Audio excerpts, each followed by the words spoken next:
ఆత్మ సహాయం వలన, మీ అందరి సహకారం వలన,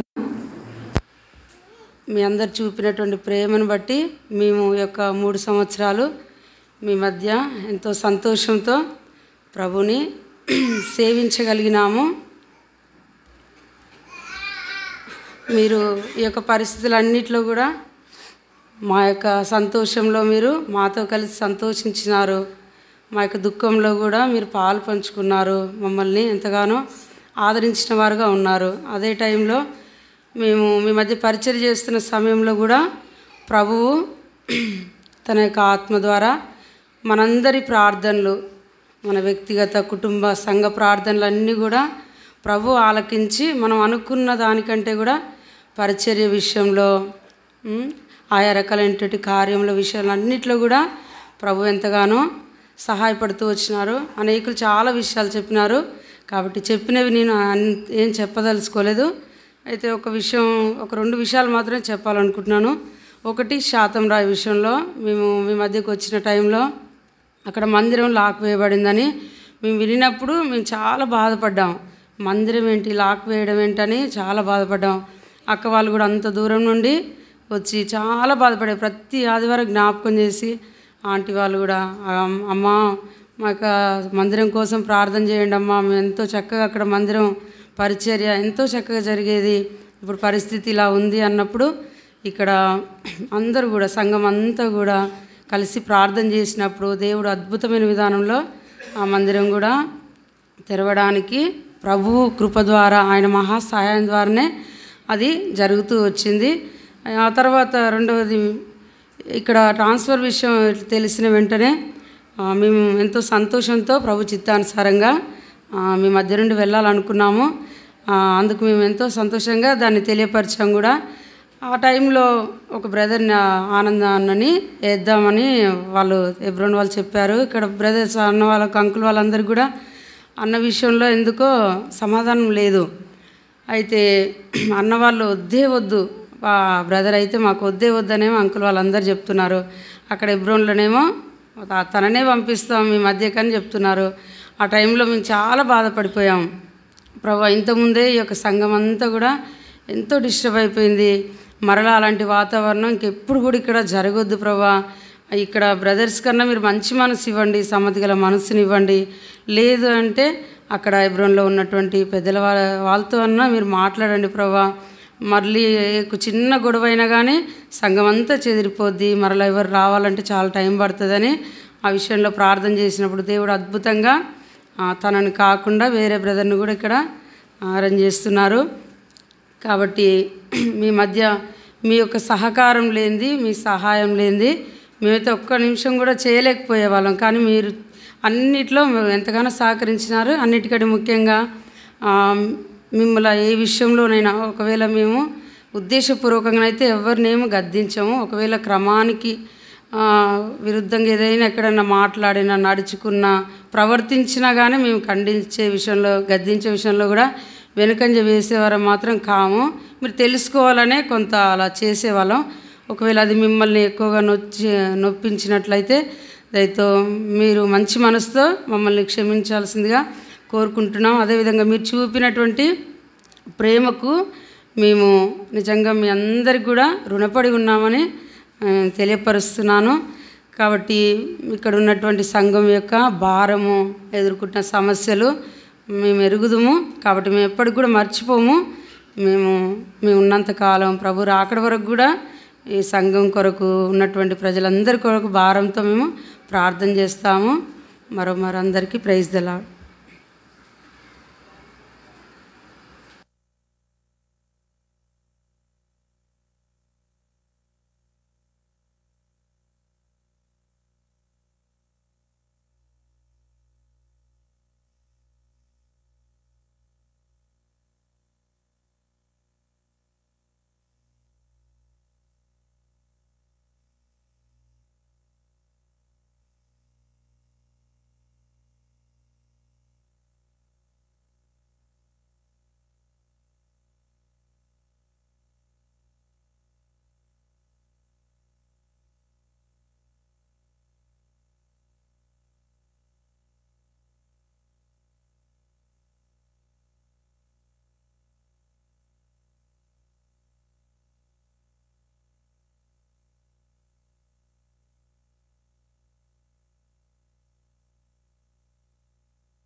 అతడు ఇలాగ చెప్పి మోకాళ్ళుని వారందరితో ప్రార్థన చేసెను.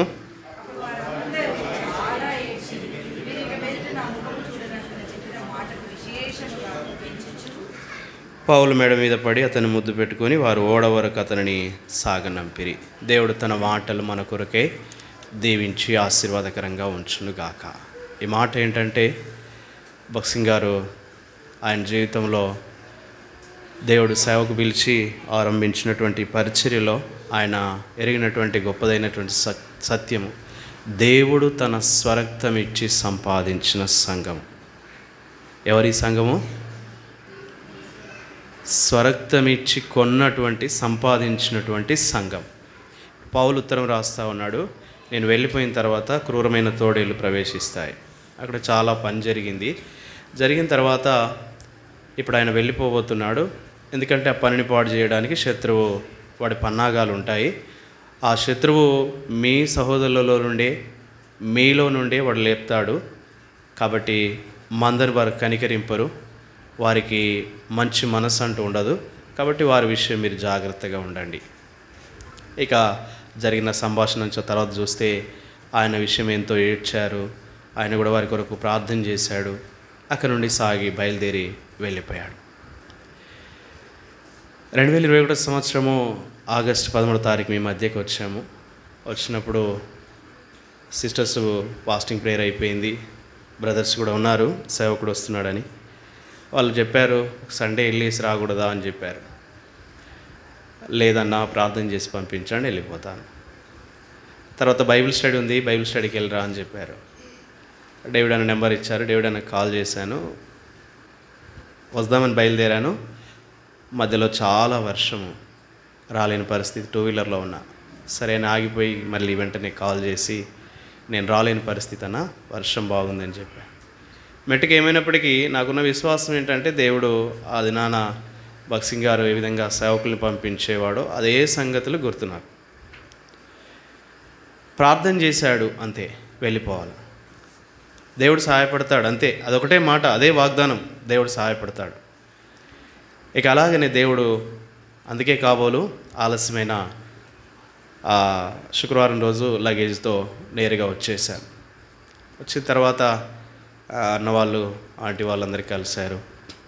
సువార్త అంటే ఫస్ట్ అన్నమాట అటువంటి మాట అదే, బెటా ఇక్కడికి వచ్చావు, సంతోషము, మీకు ఇక్కడ తల్లులు ఉన్నారు, మర్చిపోవద్దు అన్నది. ఆ మాట ఇప్పుడే కాదు, మేము బ్రతికున్నంత వరకు ఆ మాట మమ్మల్ని ధైర్యపరుస్తూనే ఉంటుంది. నిజంగా ప్రేమావతిపేట అంటే ప్రేమ కలిగిన మనుషులని దేవుని ఎట్లా రుచి చూసి తెలుసుకున్నానో, ఇక్కడ మీ ద్వారా కూడా నేను ఆ ప్రేమ ఏంటో తెలుసుకున్నా. మీ ద్వారా నేను నేర్చుకున్న సంగతులు. నేనేదో ప్రేమ కలిగిన వాడిని అని చెప్పడం లేదు, ప్రేమించడం ఎలాగో తెలుసుకున్నా. ప్రేమ లేకపోలేదు, ప్రేమ ఉండింది, కానీ ప్రేమించడం ఎలాగో తెలుసుకున్నాను. బహుశా మీకు అనుమానం రావచ్చు, ఇదేంటి బ్రదర్ మీరు ఇలా మాట్లాడుతున్నారు, సేవకులై ఉండండి. అవును, సంఘానికి వెళ్ళినప్పుడు సేవకులు సంఘం ద్వారా, సంఘము సేవకుల ద్వారా నేర్చుకుంటారు. నేర్చుకునేవారు పరిశుద్ధులు. అర్థమవుతుందా? నేర్చుకునే వాళ్ళు ఎవరు? పరిశుద్ధులు. ఆ తర్వాత విధేయత. భక్సింగ్ గారి జీవితంలో ఇష్టమైనటువంటి వర్డ్ ఏంటంటే ఒబీడియన్స్. విధేయత చూపిన వారిని ఎంత ప్రేమించేవాడంటే అంత ప్రేమించేవాడు ఆయన. పెద్దలు తర్ఫీదులు ఎబ్రోన్లో ఉన్నప్పుడు చెబుతూ ఉండేవారు, అంత ప్రేమించేవాడు. అవిధేయులుగా ఉంటే అసలు సహించేవాడు కదట. సో మీ దగ్గర నేర్చుకుంది కూడా అదే. ఏం నేర్చుకున్నానంటే, ఏదైనా మాట చెప్పినప్పుడు దానికి విధేయత చూపించారు.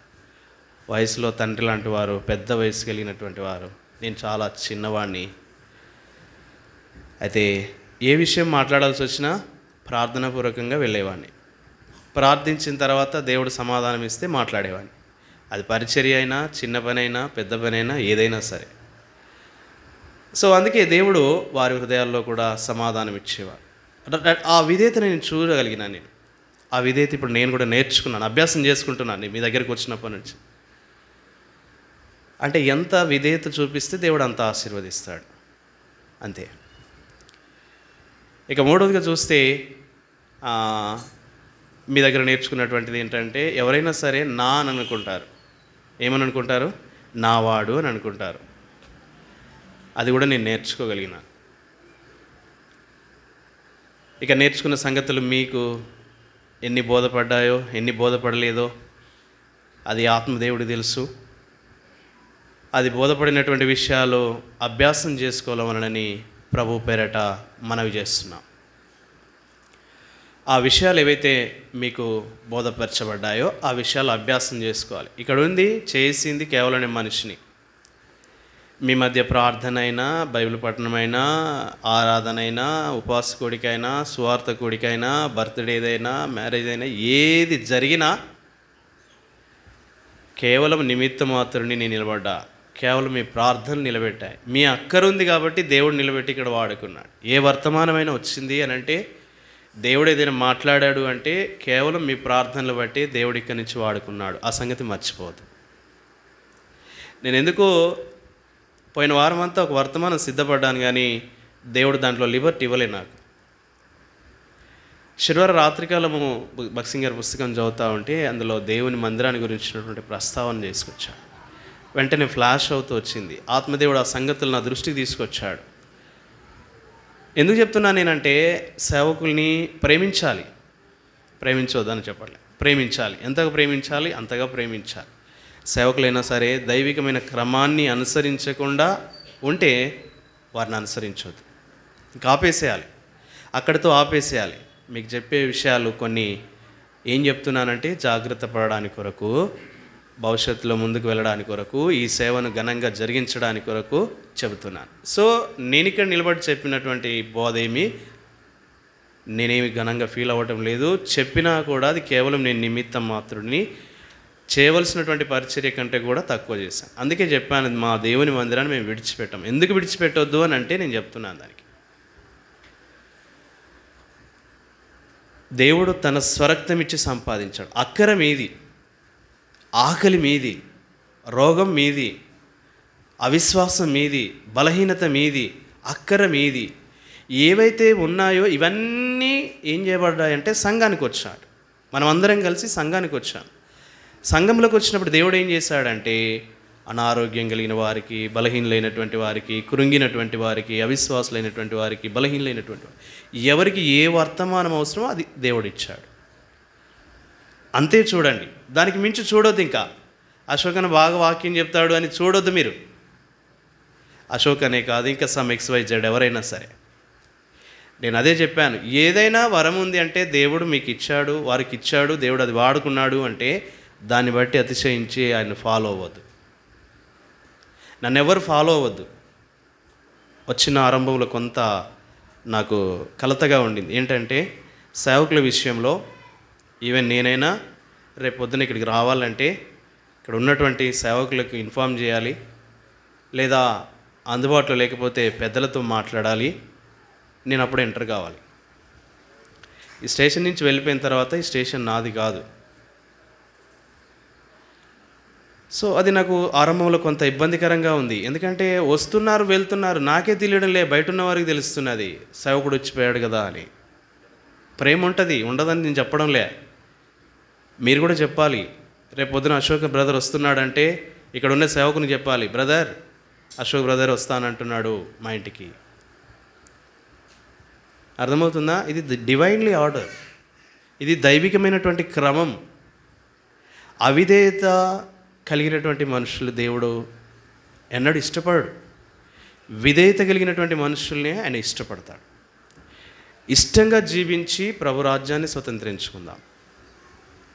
తర్వాత అందరు చెప్పారు, విషయాలు చాలా ఉన్నాయి. ఒక 3 విషయాలు చెప్పి నేను ముగిస్తాను. చాలా సమయం అయిపోయింది ఇప్పటికే. సంఘానికి మీరు కాపాడుకోవాల్సినటువంటి బాధ్యత, లేదా మీ మీద పెట్టేటువంటి భారం, మీ మీద నేను మోపిపోయేటువంటి భారము అనుకోనండి.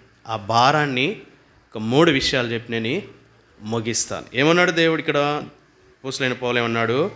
దేవుడు తన స్వరక్తమిచ్చి సంపాదించిన సంఘం. చదవండి. ఇప్పుడు ఏం చేయాలి? ఆ సంఘంలో మన బాధ్యత ఏంటి? కొరింథీయులకు రాసిన మొదటి పత్రిక 2 కొరింథీ 8వ అధ్యాయము 16వ వచనం 17వ వచనం. మీ విషయమై నాకు కలిగిన ఈ ఆసక్తినే తీతు హృదయంలో పుట్టించిన దేవునికి స్తోత్రము.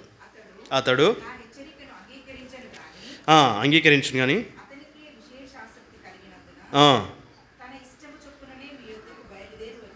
వచ్చుచున్నాడు.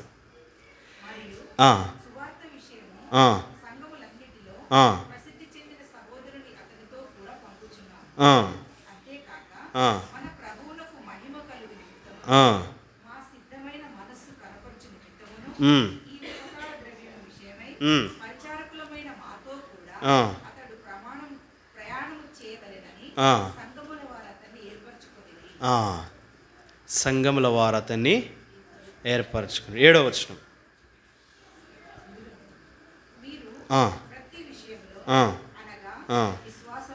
విశ్వాసమందును ఉపదేశమందును జ్ఞానమందును సమస్త జాగ్రత్త యందు మీకు మా ఎడలనున్న ప్రేమయందును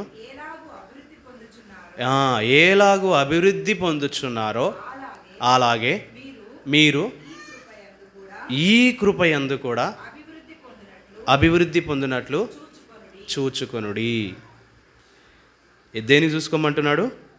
అభివృద్ధి పొందినట్లు చూచుకొనుడి. 16-17 వచనాల్లో తీతులో మాలో ఏ భారం అయితే ఉందో తీతులో కూడా దేవుడు అదే భారం ఉంచాడు. సో దైవసేవకుడు ఇక్కడ చేసినటువంటి భారము ముగించబడింది. ఇంకో దైవసేవకుడు వస్తాడు. దేవుడు ఏం చేస్తాడు?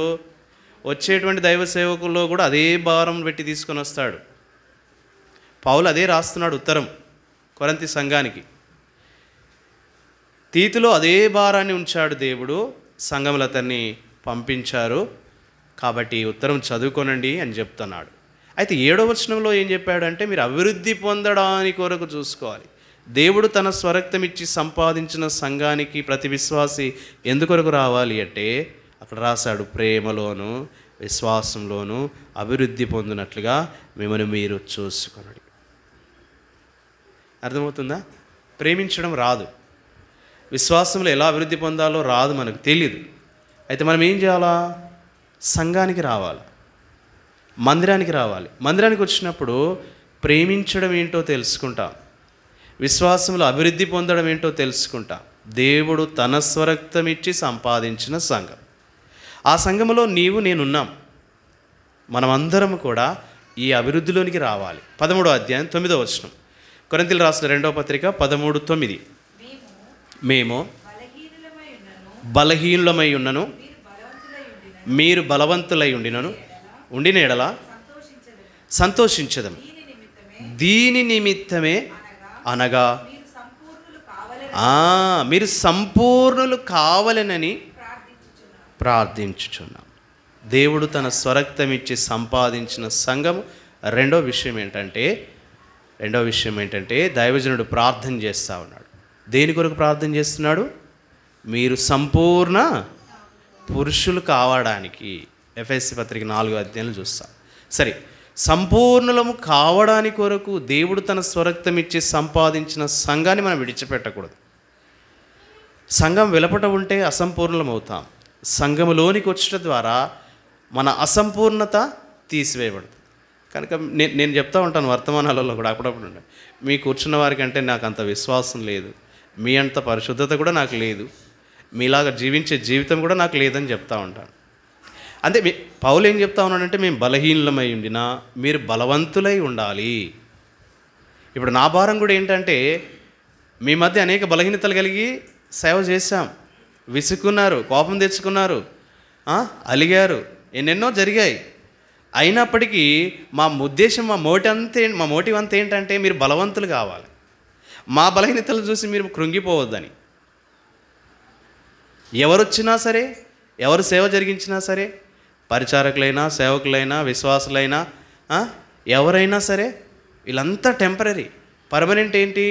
మందిరం, సంఘము. ఇది శాశ్వతమైనటువంటిది, ఇది స్థిరంగా ఉండేటువంటిది. కాబట్టి రెండవది ఏంటంటే సంపూర్ణులం కావడానికి కొరకు. కాబట్టి ప్రతి వాడు కూడా జ్ఞాపకం చేసుకోవాలి, దేవా నేను బెతెస్దాకు వెళ్తున్నాను, నేను సంపూర్ణుని కావాలి, నేను విశ్వాసంలో అభివృద్ధి పొందాలి, నేను ప్రేమలో అభివృద్ధి పొందాలి. ఇవి నా మీద ఉంచబడినటువంటి భారాలు. నన్ను మీరు మీ రక్తం ఇచ్చి కొనుక్కున్నారు, నన్ను మీ ప్రాణం పెట్టి నన్ను విడిపించారు, ఒక మందగా చేశారు, మీ శరీరంగా చేశారు, మీ స్వాస్థ్యమైన జనాంగంతో నన్ను చేర్చారు. కాబట్టి నేను సంపూర్ణని కావాలి. క్రీస్తు ప్రభు ఎలా ఉన్నాడో నేను అలాగ ఉండాలి. అందుకే పౌలపుత్రుడు 11వ అధ్యాయం 1వ వచనం కొరింథీయులకు రాశాడు, నేను క్రీస్తుని పోలి నడుచుకున్నానన్నాడు, కానీ నేను సంపూర్ణ అయినానని చెప్పలేదు. ఫిలిప్పీలో అదే చెప్పాడు. నేను ఇదివరకే గెలిచానని చెప్పడం లేదు, నేను ఏదో సాధించానని చెప్పడం లేదు.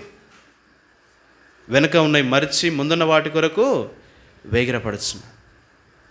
కాబట్టి పెద్దలను చూసో, సేవకులను చూసో, పరిచారకులను చూసో, దేవుని ఇంట్లో పనిచేసేవారిని చూసో మనం కృంగిపోవద్దు. నేను నా దేవుని ఇంటికి నేను సంపూర్ణుని కావడానికి వరకు రావాలి. నా దేవుడు ఎలాగ సంపూర్ణుడై ఉన్నాడో నేను అసంపూర్ణుని కనుక నా అసంపూర్ణతను దేవుడు తీసివేస్తాడు కనుక నా దేవుని మందిరానికి నేను తప్పక రావాలి. నేను రావాలి. మూడవది, ఆఖరిది చూస్తాం. ఆయన చెప్పినటువంటి ఒక మాట ఏమన్నాడు చూడండి. 31వ వచనంలో ఏమన్నాడు? అపోస్తల కార్యం 20వ అధ్యాయం 31వ వచనంలో, నేను 3 సంవత్సరములు రాత్రింబగళ్ళు కన్నీళ్లు విడిచుచు ప్రతి మనుష్యునికి మానక బుద్ధి చెప్పితినని మీరు జ్ఞాపకం చేసుకొని మెలకువగా ఉండుడి. జ్ఞాపకం చేసుకొని ఉండుడి. ప్రతి మనుషునికి మానక బుద్ధి చెప్పి తిని. కాబట్టి మనము మన జీవితాల్లో ఎన్నో రకాలైనటువంటి పరిస్థితులు చూస్తాం. దైవజనుడు అది చేశాడు. నేను కూడా మీ మధ్య కోపగించాను, గట్టిగా చెప్పాను. బుద్ధి చెప్పడానికి కొరకు, సరైన విధానం నడవడానికి కొరకు ఎన్నో విధాలుగా నేను మీకు చెప్పి ఉన్నాను. మీ మనసులు నొచ్చుకొని ఉండొచ్చు, అయినప్పటికీ నేను పర్వాలేదు అన్నవాళ్ళు అప్పుడప్పుడు అంటుండే, బ్రదర్ అలాగా ఆపరేషన్ చేస్తే ఎలాగా? మరి నేనేం చేసేదా? కత్తి చేతిలో పట్టుకున్న తర్వాత పర్వాలేదు. అయితే ఇదంతా కూడా మన క్షేమం కలగడానికి కొరకు, మనము మన సంఘంలో మనం అభివృద్ధి పొందడానికి కొరకు, సంపూర్ణతను పొందడానికి కొరకు దైవజనుడు ఆనాడు వారికి రాసినటువంటి ఆ ఉత్తరములో ఈ చక్కటి మాటలు, ఆయన చేసినటువంటి పని పరిచర్య అది పాడైపోతుందేమో, శత్రువు వస్తాడు, వాడు కనికరించడు, మా పనంతటిని కూడా వాడు పాడు చేస్తాడేమో. కాబట్టి జాగ్రత్తగా ఉండండి. అది వ్యక్తిగత జీవితము, కుటుంబ జీవితము, సంఘ జీవితం. ఏదైనా డ్యామేజ్ చేస్తే డ్యామేజ్ అయిపోతూనే ఉంటుంది. కాబట్టి దీని విషయంలో డ్యామేజ్ కాకుండా మనం జాగ్రత్త పడాలి. కన్నీళ్లు విడిచుచు మానక బుద్ధి చెప్పిన మీరు జ్ఞాపకం చేసుకొని మెలకువగా ఉండుడి. ఫిలిప్పీలకు రాసిన పత్రిక వదిలే, దానికంటే ముందు వెళ్ళిపోదాం. ఇక 4వ అధ్యాయం 6వ వచనం, కొలస్సీలకు రాసిన పత్రిక 4వ అధ్యాయము 6వ వచనం, 4:6. ఏలాగూ ప్రత్యుత్తరం ఇయ్యవలెనో అది తెలుసుకొనుటకై మీ సంభాషణ ఉప్పు వేసినప్పుడు మన మాటలు ఎలా ఉండాలంట? రుచిగలదిగా ఉండాలి. మన ద్వారా ఇతరులకు, ఇతరుల ద్వారా మనకు ఎలాంటి అసౌకర్యం కలగకుండా రుచి కలిగినటువంటిదిగా మన సంభాషణ ఉండాలి. 17వ వచనం, 4:17, మరియు నీకు అప్పగింపబడిన పరిచర్యను నెరవేర్చుటకు దాని గూర్చి జాగ్రత్త పడుమని అర్కిప్పుతో చెప్పు. జాగ్రత్త పడుమని. ఉప్పు వేసినట్టుగా ఉండాలి, జాగ్రత్త పడాలి. అజాగ్రత్తగా ఉంటే, ఉప్పు లేకుండా ఉంటే త్రోసివేయబడతాం, అసహించబడతాం. అటు ప్రియమైనటువంటి దేవుని బిడ్డలారా, మీ మధ్య దేవుడు మహాకృపను మాయడలు చూపించాడు. అది కేవలం మీ ప్రార్థనలని నేను నమ్ముచున్నాను. మీ ప్రార్థనలే మీ మధ్య పరిచర్య చేయడానికి దేవుడు సహాయపడ్డాడు. తర్వాత మీరెంతో సహకరించారు. మీ సహకారం లేకుండా మేము ఈ సేవ జరిగించలేకపోయేవారు. ఆ తర్వాత ఏ పరిచర్య చేయాల్సి వచ్చినా ప్రార్థన అనేటువంటి ఆయుధమే. దైవజనులు ప్రార్థనతోనే సేవను ఘనంగా జరిగించారు. నేను చూడలేదు బక్సింగ్ అంకుల్ని, కానీ ఆ పుస్తకాలను చదివి అంకుల్ యొక్క జీవితాన్ని ఆ పుస్తకాల ద్వారా గ్రహించి వారు చెల్లించిన క్రయము, వారు పడిన కష్టము అంచెలంచెలుగా విస్తరింపజేయబడతా ఉంది పరిచర్య. ఒక పరిశుద్ధుని ద్వారా ప్రపంచాన్ని దేవుడు కదిలించగలడా అంటే కదిలించగలడు అని బక్సింగ్ గారి యొక్క జీవితం ద్వారా నిరూపించాడు. కనుక నేను నమ్మేటటువంటిది ఏంటంటే ఏం చేసినా ప్రార్థన ప్రార్థన ప్రార్థన. కాబట్టి మీరు మమ్మల్ని ఓర్చుకున్నారు, మా పిల్లల్ని ఓర్చుకున్నారు. మీ కోపం తెప్పించే పనులు ఏమైనా చేసి ఉండొచ్చు, ఇబ్బందికరంగా అసౌకర్యంగా మీకు కలిగి ఉండొచ్చు, బాధపడి ఉండొచ్చు. అయితే ప్రభు నామమును బట్టి మమ్మను మా కుటుంబాన్ని మన్నించవలనని మనవి చేస్తూ ఉన్నాం. ఆ తర్వాత మిమ్మల్ని ఎవరిని కూడా ఏ ఉద్దేశంతో కూడా ఏనాడు నేను సంబోధించి మాట్లాడలేదు. హెచ్చరించినా, బుద్ధి చెప్పడానికి ప్రయత్నం చేసినా, కోపగించినా, మందలించినా అదంతా కూడా నాది దృష్టి అంతా ఆత్మీయమైనటువంటి కోణంతోనే మిమ్మల్ని గద్దించాను తప్ప వ్యక్తిగతంగా కానీ శారీరకంగా కానీ ఏనాడు మిమ్మల్ని నేను ఆ దృష్టితో చూడలేదు. చాలామంది ఇప్పుడు నాలో 9 తప్పులు ఉన్నాయి, ఒక్కటే మంచి తప్పు ఉందనుకోండి, ఒకటే మంచిది ఉందనుకోండి, మనం ఏం చూస్తాము? 9 వాటిని చూస్తాం. నాకున్న మనస్తత్వం ఏంటంటే నేను చూసేటువంటి వారు కానీ, కుటుంబీకులు కానీ, సంఘము కానీ, ఎవరైనా కానీ వారిలో 9 తప్పులు ఉండని ఒక్క మంచి పని ఉన్నా నేను ఆ మంచి పనినే పాజిటివ్గా తీసుకుంటా. మిగతా వాటన్నిటిని విడిచిపెట్టి వారి మీద ఎలాంటి ద్వేషభావం కానీ కోపం కానీ ఉండదు. ఆ మంచితనాన్ని బట్టి నేను వారిని ఘనంగా ఎంచుకుంటాను. బయటికి అలా కనబడను, లోపల మాత్రము వారు నాకంటే గొప్పవారని నేను ఘనంగా ఎంచుకుంటాను. అలాగే వాళ్ళ రిలేషన్షిప్ నేను అట్లాగా పాడు చేసుకోను, ఆ సావాసాన్ని నేను పోగొట్టుకోను. ఎందుకంటే ప్రభు యొక్క మనస్సు అది. 99 తప్పులు చేసిన దేవా నేను పాపిని క్షమించమంటే ఆ క్షమించమనేటువంటి మాటను బట్టే దేవుడు ఈ 99 అన్నిటిని మర్చిపోతాడు. సో అలాగ మీరు ఎంతో సహకరించారు. ఇందాక సిస్టర్ చెప్పినట్టు మా సంతోషంలో, మా దుఃఖంలో, మా బాధలో, మా అనారోగ్య పరిస్థితిలో, మా కుటుంబంలో మీరెంతో సహాయము అందించారు. మా ఎడలో చూపినటువంటి ప్రేమ, తెస్సలోనికీ పత్రికలో అంటాడు కదా, సహోదర ప్రేమను గురించి మీకు వ్రాయా అక్కర్లేదు. రాగానే అన్నారు పెద్దవాళ్ళు, బ్రదర్ ఎంత ఇవ్వాలి అని అన్నాడు. అంటే నేను అన్నాను, నాకు మోసే అంత ఓపిక లేదన్నా, దేవుడు చూసుకుంటాడని చెప్పా. ఎందుకు చెప్తున్నానంటే వాటి మీద నాకు అసలు మనసు అనేది ఉండదన్నమాట. దేవుడు పిలిచాడు, పోషించేవాడు ఆయన, నడిపించేవాడు ఆయన. సో అన్నవాళ్ళే విచారించి ప్రార్థన చేసి మా యోగక్షేమాలు అడిగి మా అక్కర్లో, మా అవసరతలో వారు ఎంతో సహాయం అందించారు. సో వాటన్నిటి గురించి మీకు అక్కర్లేదు, మీరు అడగొద్దు, నన్నే కాదు ఇంకెవరిని కూడా అడగొద్దు మీరు. అది కేవలము ఆ ఇద్దరి మధ్యలో ఉండాలి, ఆ పెద్దల మధ్య, సేవకుల మధ్యనే ఉండాలి. సో మెటకేమైనప్పటికీ మీ మధ్య చేసినటువంటి సమయాలు మాకెంతో ప్రోత్సాహకరంగా ఉన్నాయి. ఇంకా ముందున్న దినాల్లో ఇంకా చేయవలసినటువంటి భారం ఉంది, వయస్సు ఉంది. ఇప్పుడే సేవ చేసేటువంటి వయస్సు, అనారోగ్యం అయితే చేయలేము, ఆ భారం అధికంగా ఉంది. కాబట్టి ప్రభు వాగ్దానం చేశాడు. ఎవరో నుండి కాల్ రాగానే ప్రార్థన చేసుకుంటున్నాను, ప్రార్థన చేస్తూ ఉన్నప్పుడు దేవుడు ఒక మాట మాట్లాడాడు. ఆ మాట అని చెప్పి నేను ప్రార్థన చేస్తాను. మలాకి గ్రంథము, జకర్యా గ్రంథం, క్షమించండి, జకర్యా గ్రంథం 2వ అధ్యాయము కొన్ని మాటలు 4వ వచనం నుండి మార్చి చదువుదాం. జకర్యా గ్రంథం 2వ అధ్యాయం 4వ వచనం నుండి మార్చి చదువుదాం.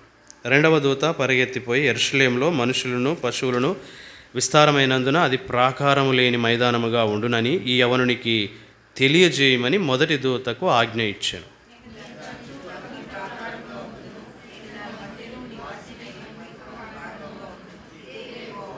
ఉత్తర దేశంలో ఉన్న వారులారా తప్పించుకొని రండి, ఆకాశపు 4 వాయువులంత విశాలంగా నేను మిమ్మల్ని వ్యాపింపజేసి ఉన్నాను. ఇదే యెహోవా వాక్కు.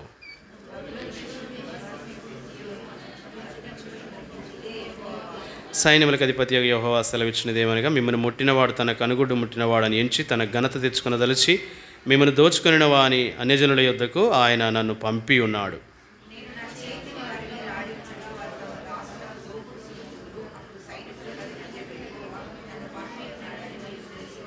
సియోను నివాసులారా, నేను వచ్చి మీ మధ్యన నివాసం చేతును, సంతోషముగా నుండి పాటలు పాడుడి, ఇదే యెహోవా వాక్కు.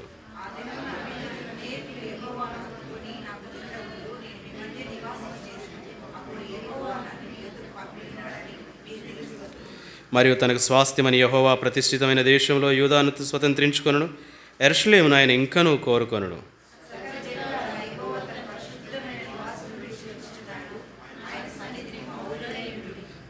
ఈ యవనునికి తెలియజేయము.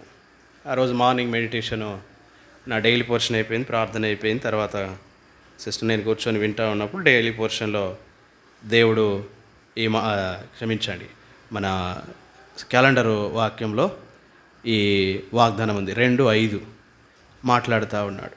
దేవుడు నేరుగా నాతోనే మాట్లాడు, ఈ యవనునికి తెలియజేయము, ఈ యవనునికి తెలియజేయము, ఈ యవనునికి తెలియజేయమని జాన్ విక్టర్ అన్న 3 సందర్భాలు అదే మాట మాట్లాడతాడు. అప్పుడు దేవుడు అది నా గ్రహింపులోని తీసుకొని వచ్చాడు. నేను పంపి ఉన్నాను, నేను పంపి ఉన్నాను, నేను పంపి ఉన్నాను, యెరూషలేమునకు పంపి ఉన్నాను. కాబట్టి దేవుడు నన్ను పంపిస్తున్నాడు. నేను యవనుని, ఆయనకు అక్కర ఉంది, పని జరగవలసినటువంటిది ఉంది. కాబట్టి దేవుడు నన్ను పంపిస్తున్నాడని నేను నిశ్చయం చేసుకున్నాను. ఇందాక పుష్పరాజు అన్నాడు, వెంటనే మెసేజ్ పెట్టేశాడు. వాస్తవమే, నేను అదే ఆలోచించాను. వీళ్ళు ఎక్కడెళ్ళి బ్రదర్ ఇంకొక సంవత్సరం అని ఉండని అని ఎక్కడంటారో, ఇది నాకు వద్దు అని చెప్పేసి మెసేజ్ పెట్టాను ఆ రోజు. ఎందుకంటే దేవుడు మాట్లాడాడు, వెళ్ళమని చెప్పాడు, వెళ్ళాలి. వెళ్ళట నా క్షేమము, వెళ్ళట మీ క్షేమము, వెళ్ళట ద్వారా అందరికీ క్షేమం. సో కాబట్టి మీరెంతగానో మమ్మల్ని ఓర్చుకొని మా ఎడల చూపినటువంటి ప్రేమ మేము మర్చిపోము, మీ ప్రార్థనలు కూడా మర్చిపోము. కాబట్టి మానక మీ విషయమై ప్రార్థించుదుము. మా కొరకు, మా భవిష్యత్తు సేవ కొరకు, మా పిల్లల కొరకు కూడా ప్రార్థన చేయండి. తర్వాత యవనస్తులైనటువంటి వారు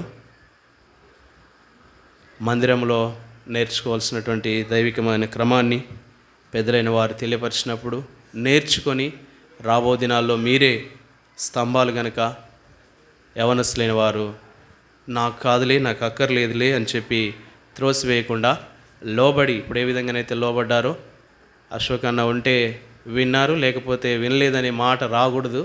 అది దేవుని మాటగా మనం స్వీకరించి దేవునికి లోబడి మనము జీవించడం ద్వారా ఆశీర్వాదం పొందుతాం. కాబట్టి మరోసారి ప్రభు నామమును బట్టి మిమ్మల్ని ఎవరినైనా మీ మనసులు గాయపడి ఉంటే క్షమించమని వేడుకుంటున్నాము. మీ విషయమై కూడా ఎవరికి మా మీద ఎలాంటి కోపం కానీ ఎలాంటి విరోధమైన భావం కానీ లేదు. ఇది దేవుని ఎదుట యథార్థంగా మేము చెబుతున్నటువంటి మాట. కాబట్టి మీకు మనసు గాయపడి ఉంటే మమ్మల్ని క్షమించండి. ప్రభు మనసును బట్టి మా కొరకు మానక ప్రార్థన చేయండి. దయచేసి చేరి వచ్చిన మీ అందరికీ కూడా ప్రభు నామం పేరట మేమెంతో కృతజ్ఞులమై ఉంటున్నాము. తర్వాత చాలా ఆలస్యం అయిపోయింది. చివరి ప్రార్థన ఆశీర్వాదం తర్వాత భోజనాలు ఉంటాయి, అందరు భోజనం చేసి వెళ్ళవలసిందిగా ప్రభు పేరట మనవి చేస్తున్నాం. రేపు ఉదయకాలము భోజనం చేసిన తర్వాత మేము బయలుదేరి వెళ్తాము సామాన్తో. జెహోవా షాలేము జనగాం ప్రాంతమునకు వెళ్తాం. చాలామంది బ్రదర్ వాళ్ళ విలేజ్ దగ్గర కదా అని చెప్పి అనుకున్నారు. సో మాకు దగ్గరే కావచ్చు, కానీ అవసరత అక్కడ ఉంది. దేవుడు నేరుగా మాట్లాడాడు, పెద్దలు కూడా అదే చెప్పారు, అక్కడికి వెళ్ళాలని చెప్పినారు కనుక మేము అక్కడికి వెళ్ళనై ఉన్నాము. కాబట్టి మా కొరకు, ప్రయాణం కొరకు, సేవ కొరకు ప్రార్థించాలని మనవి చేస్తున్నాం. దయచేసి మోకరించండి, ప్రార్థన చేసుకుంటాం.